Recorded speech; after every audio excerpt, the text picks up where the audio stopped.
Coronado, I'm Tina Friend, Coronado City Manager, and this is the weekly update for the week ending February 18th, 2022. The Coronado Public Library is excited to announce this year's Coronado Community READ. West with Giraffes by Linda Rutledge was selected following a months-long process of public input.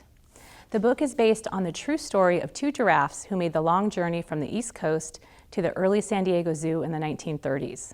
The journey captivated and uplifted the nation during the difficult and uncertain pre-war period of rising international tensions and the Great Depression. Children's and teens companion titles were also selected. This year marks Coronado's 6th READ program, which strives to strengthen the fabric of the community through the shared reading of a single book. The library, with help from local partners, will provide a series of events in April, including book discussions, movie showings, and lectures. It will conclude with a concert of music from the interwar period by the High Society Jazz Band on April 30th. Construction will soon begin on a project to make improvements along Ocean Boulevard. The project will improve access and pedestrian mobility on the sidewalk along the ocean side of the boulevard.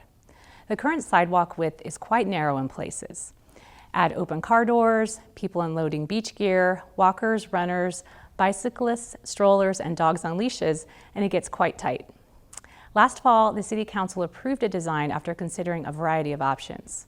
Residents and those driving in the area can expect traffic impacts throughout the project, including parking restrictions on both sides of the street and lane closures during working hours. And this is particularly during pavement work when traffic may be reduced to one lane for both directions.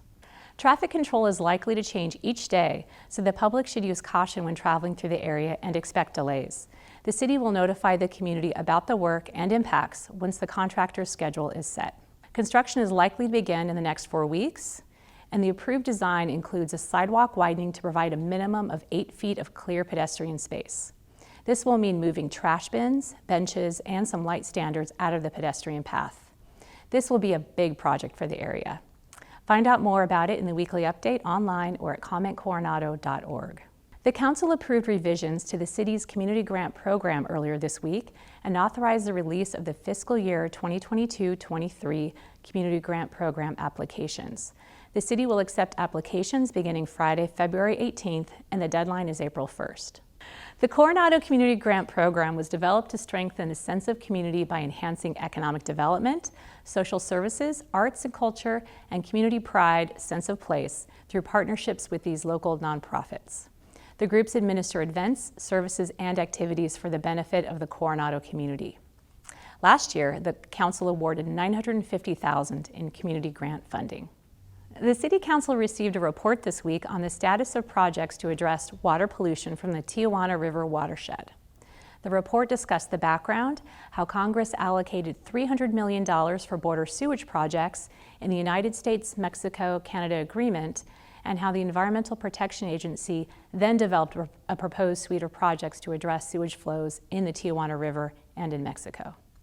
The list of projects include input from the City of Coronado and other stakeholders in the South Bay, including the other cities, the Navy, and the U.S. Border Patrol. Total project cost is in the range of $600 million. The City Council agreed to continue to work with the EPA on environmental review and project implementation